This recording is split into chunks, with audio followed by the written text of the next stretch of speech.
All right.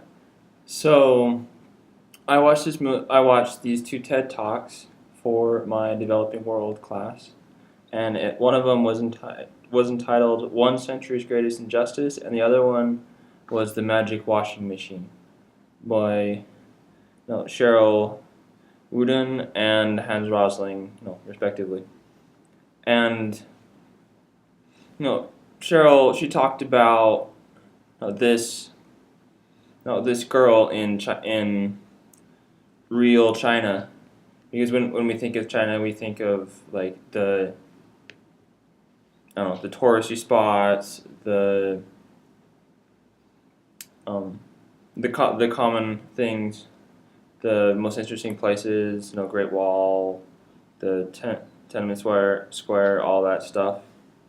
But we don't see the real.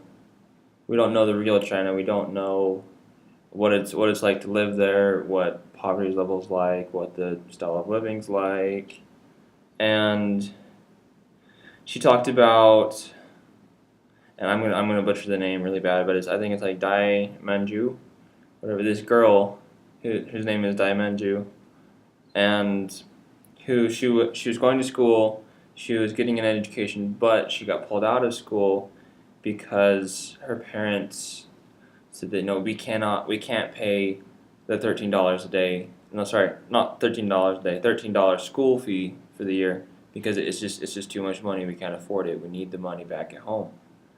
And so now she's worked. She's like, we need you in the rice paddies. We need you to help out with you know, home life and surviving. And why waste the money on you? I mean, you just gonna.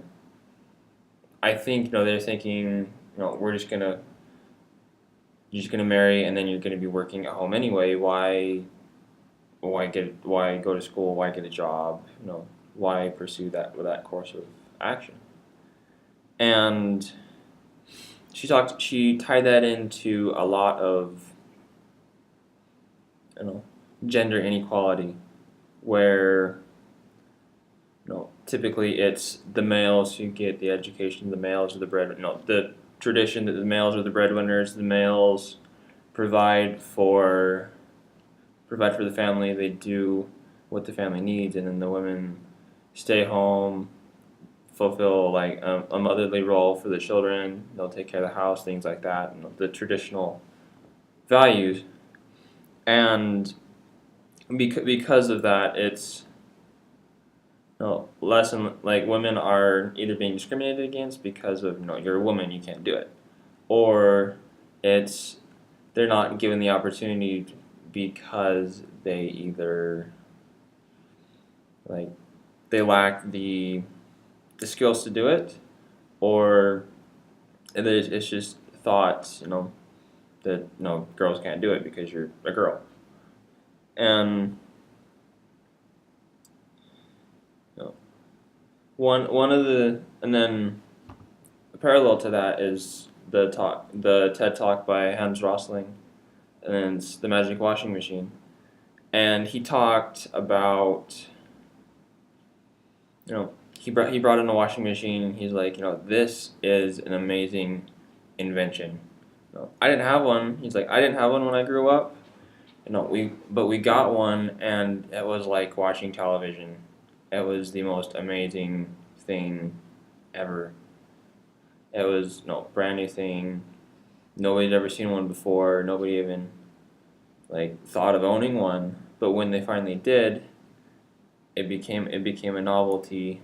It became a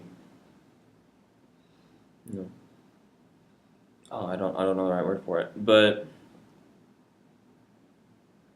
then he tied that in with how you can tell the poverty level is by who owns a washing machine, and he divided it into the super rich, the middle class, and then the super rich, the middle class, and then the poor.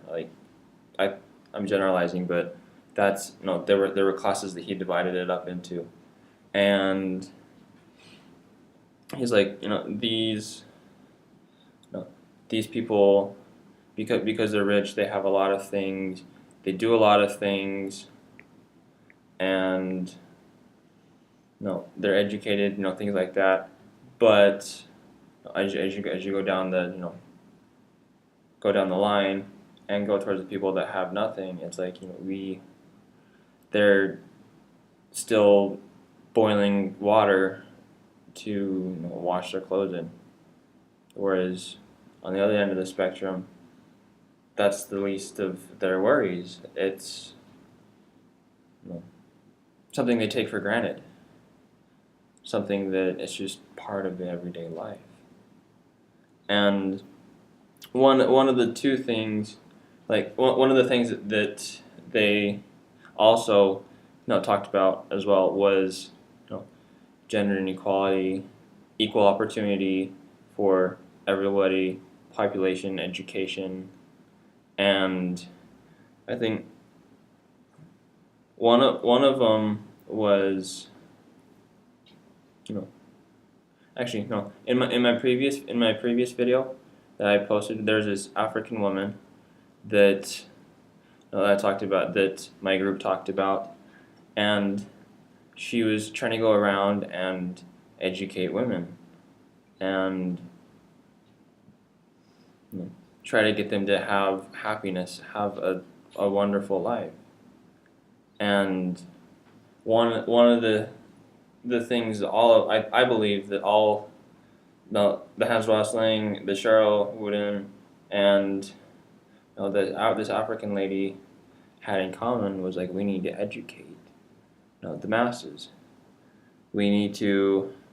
There's a quote by Bill Gates. It says, if you do not fully utilize one half of the country, you're not going to get close to the top 10. And I'm paraphrasing that, but he was basically referring to if you do not utilize your resources, like mainly uneducated people, women, it's like you will never become a superpower in the world. You will never become noticeable. You will never progress as a country unless you educate your women and help them, let them help make decisions to further the education, further the progression of the world. And all three of them believe is if you educate a woman, she's able to help the man, and they're able to help each other, they're able to help the community, they're able to help the city, town, village, country, and thereby contribute overall to happiness, to helping everybody have a better life. And it's to me it's really interesting because of how much we take for granted. I think, well, in general, like for me, growing up growing up in the United States, I have a lot of things. I have a washing machine. I have clothes, electricity, and I take it for granted a lot because it's just part of my life. But